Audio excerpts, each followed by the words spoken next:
El Señor les bendiga. Bueno, estamos aquí como cada día para compartir un pensamiento de la palabra del Señor. Y el día de hoy tomamos el texto que se encuentra en Isaías capítulo 10, versículo 27, pero luego vamos a leer desde el versículo 20 en adelante, ¿sí?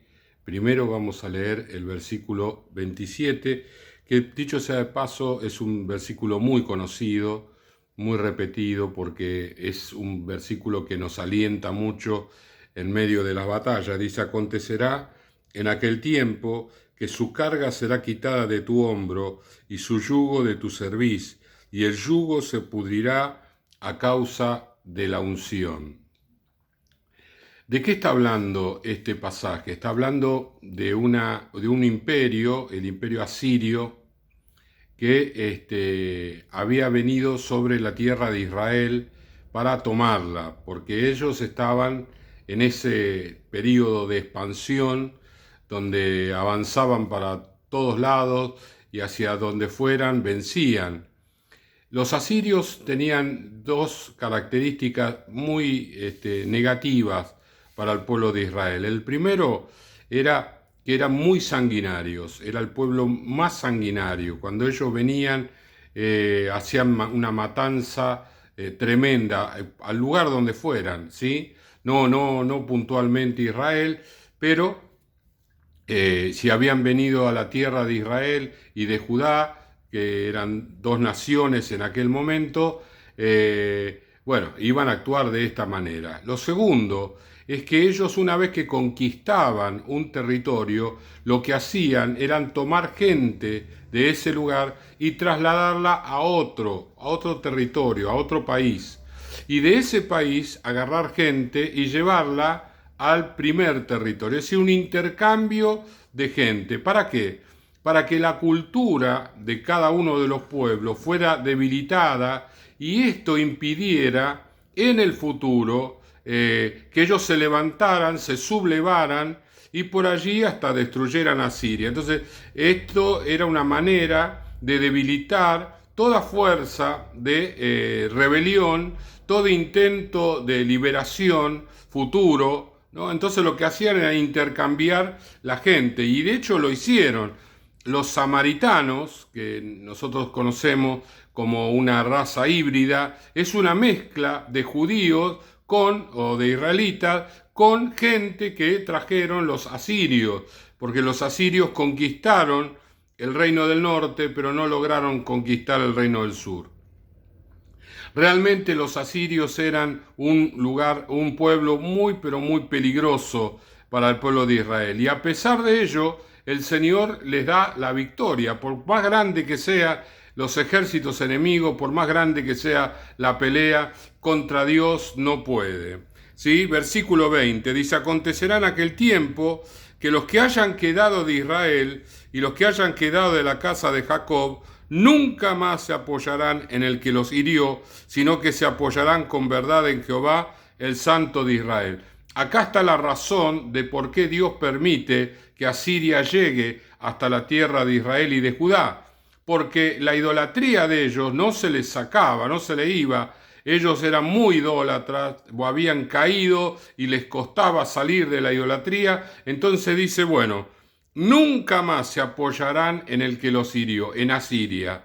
¿Sí? Ellos adoraban los asirios, los amaban, muchos de ellos eran defensores a rajatabla de los asirios, y ahora los asirios habían venido para destruirlos. El remanente volverá, el remanente de Jacob volverá al Dios fuerte, porque si tu pueblo, oh Israel, fuese como las arenas del mar, el remanente de él volverá. La destrucción acordada rebosará justicia.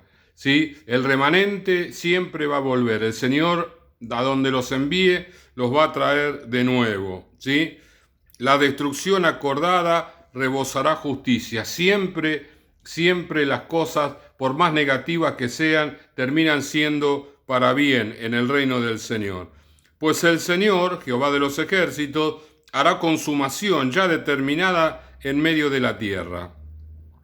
Por tanto, el Señor, Jehová de los ejércitos, dice así: pueblo mío, morador de Sión, no temas de Asiria, con vara te herirá, y contra ti alzará su palo, a la manera de Egipto. Mas he aquí a muy poco tiempo se acabará mi furor y mi enojo para la destrucción de ellos, y levantará Jehová de los ejércitos azote, como en la matanza de Madián, en la peña de Oreb, y alzará su vara sobre el mar como lo hizo sobre la vía de Egipto. Acontecerá en aquel tiempo que su carga será quitada de tu hombro y su yugo de tu cerviz, y el yugo se pudrirá a causa de la unción. ¿Qué le está diciendo el Señor a Judá sobre todo, no? Le está diciendo que Él va a permitir el ataque de Asiria. Y muchas veces en las batallas que estamos viviendo, estamos allí peleando, pero dentro de nuestro corazón hay algo que nos dice que el Señor está permitiendo lo que está sucediendo.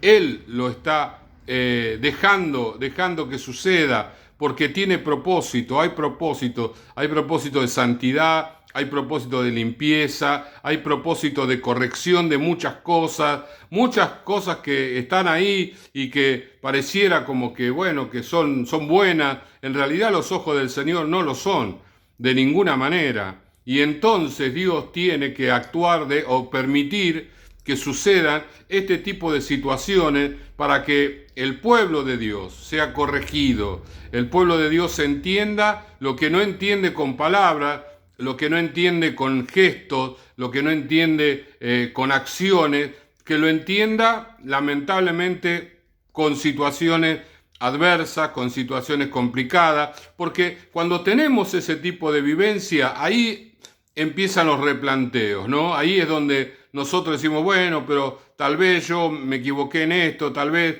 yo me equivoqué en lo otro, o nos ablanda, porque muchas veces nos ponemos tan tercos, tan duros, tan cabezones, nos ablanda, ¿no? Y entonces cuando nos dicen las cosas, ahora, en medio de la prueba o después de la prueba, entonces las podemos entender, las podemos oír y nos damos cuenta que los equivocados en realidad somos nosotros.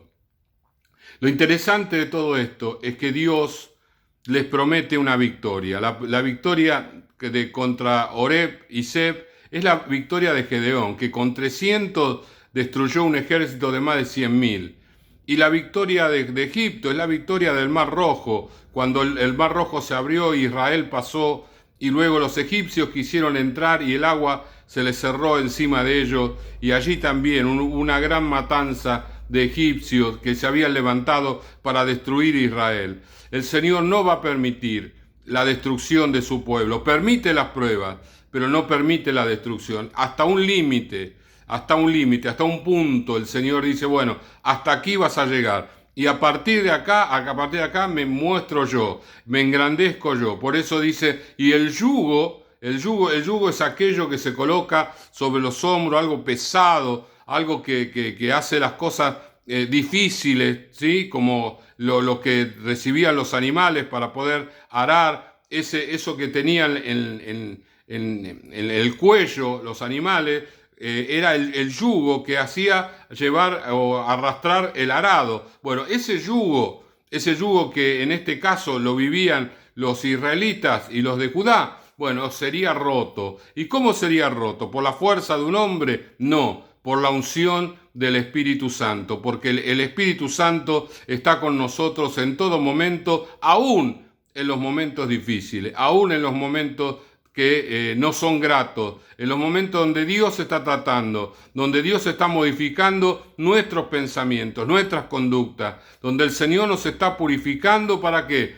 No lo sabemos, pero sí sabemos que todo aquello que tiene que ver con el plan de Dios es grande, es poderoso y es para la gloria del Señor. Vamos a orar. Padre amado, gracias te damos en esta mañana. ¿Cuántas veces nos has dicho, el yugo se pudrirá a causa de la unción? ¿Cuántas veces nos hemos regocijado en ese versículo? Lo hemos proclamado, lo hemos declarado, Señor. Bueno, ahora, Dios mío, una vez más, se esgrime este versículo como una espada de dos filos para deshacer toda obra del enemigo, toda obra de Satanás, toda obra, Señor, que se levanta contra nosotros, aunque en el fondo nosotros sabemos que tú lo permites, que hay un día, Señor, en que esto va a acabar, hay un día donde se va a terminar y donde tu gloria se va a manifestar, porque el único que merece toda la gloria eres tú. Gracias te damos en el nombre de Jesús. Amén, amén y amén. El Señor les bendiga.